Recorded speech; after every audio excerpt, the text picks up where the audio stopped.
Soyez les bienvenus pour cette nouvelle rencontre en ce lundi où nous fêtons la dédicace de la basilique de Saint-Jean de Latran, construite en 320, basilique du Latran qui est la cathédrale du pape François.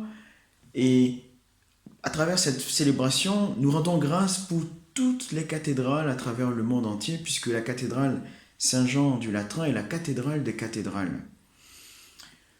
De ce fait, la liturgie de la parole de ce jour, de cette fête, oriente nos regards vers le mystère de nos églises qui sont des sanctuaires. Et Saint Paul, dans la première lettre aux Corinthiens, nous dit de manière affirmative et de manière totale que nous sommes, vous êtes, dit-il, une maison que Dieu construit. Demandons au Seigneur qu'il puisse construire chaque jour cette maison de Dieu que nous sommes, puisque par le baptême, il habite en nos cœurs et par le moyen du sacrement, il sanctifie cette maison que nous sommes où l'Esprit Saint habite. Ensuite, dans l'Évangile, Jésus parle justement du sanctuaire. Ne faites pas de la maison de mon Père, dit-il, une maison de commerce. Ainsi sommes-nous appelés à faire de nos églises des lieux de communion, des lieux de rencontre, des lieux de fraternité. Comme il est écrit dans l'Écriture, et cela est rappelé dans l'Évangile, l'amour de ta maison, la maison du Seigneur, fera mon tourment.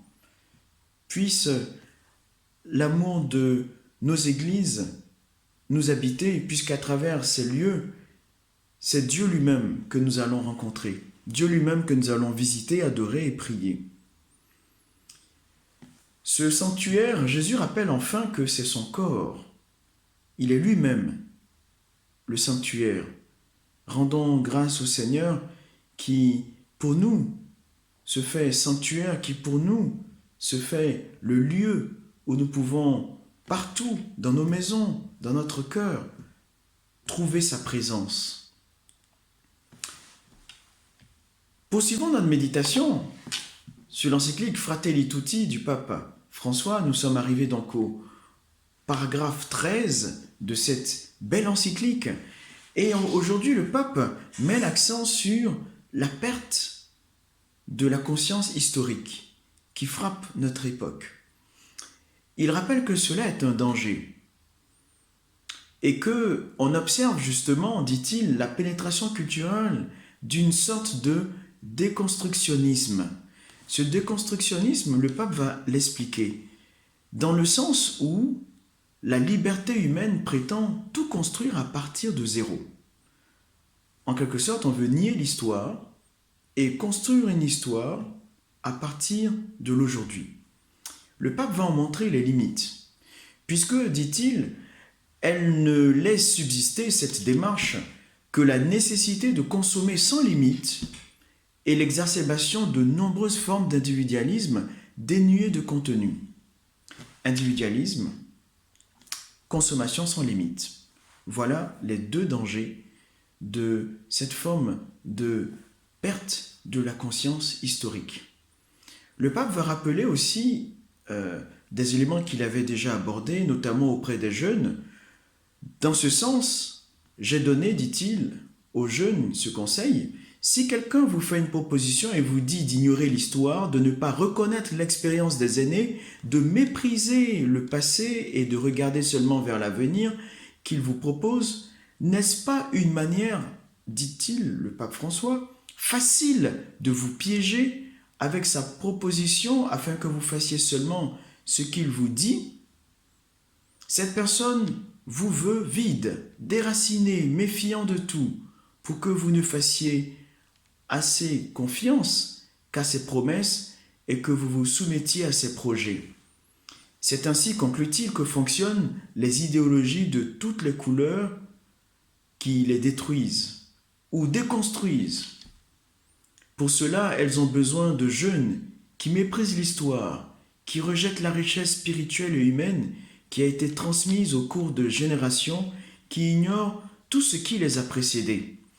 Voilà que le pape, à travers ses propos, des propos fermes, des propos vraiment qui ont de quoi nous faire réfléchir et méditer, nous interpelle sur le sens de la tradition, le sens de rester connecté à une histoire, celle de l'Église multiséculaire, celle de une Église qui défend justement des valeurs humaines, religieuses, des valeurs éthiques qui ont porté des fruits durant toute l'histoire et qui se perpétuent aujourd'hui. Le pape, dans le paragraphe 14, va même parler d'une nouvelle forme de colonisation culturelle, puisque n'oublions pas, dit-il, que les peuples qui aliènent leurs traditions et qui, par une manie initiative, par violence, sous forme de pression, par une négligence impardonnable ou empathie, tolèrent qu'on leur arrache leur âme, perdent ainsi leur identité spirituelle, leur consistance morale et leur indépendance idéologique.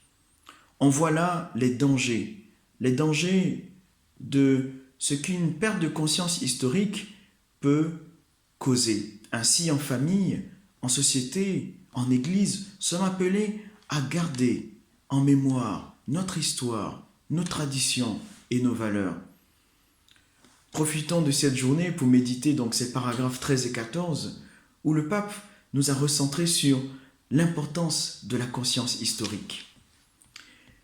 Terminons à présent avec la parole du jour de Sainte Thérèse de l'Enfant Jésus. Voilà ce qu'elle nous dit en ce jour et que nous pouvons méditer. Quand je serai au ciel, il faudra souvent remplir mes petites mains de prière et de sacrifice pour me donner le plaisir de les jeter en pluie de grâce sur les âmes. Voilà qu'il y a de quoi nous pousser à confier à Sainte Thérèse de l'Enfant Jésus, puisqu'elle veut intercéder pour nous, toutes nos intentions de prière. Il y a de cela quelques jours, en ce mois de novembre, mois où nous avons fêté les saintes du ciel, nous pouvons nous tourner vers ces saints et ces saintes avec confiance, puisque avec eux, nous formons l'Église de la terre et ils forment l'Église du ciel. Et nous sommes appelés à former cette communion de l'Église, visible et invisible. Je vous souhaite une bonne journée, confions nos prières à l'intercession de Sainte Thérèse de l'Enfant Jésus et gardons, comme nous l'a dit le pape, le souci de cette conscience historique et surtout n'oublions pas que nous sommes une maison que Dieu construit.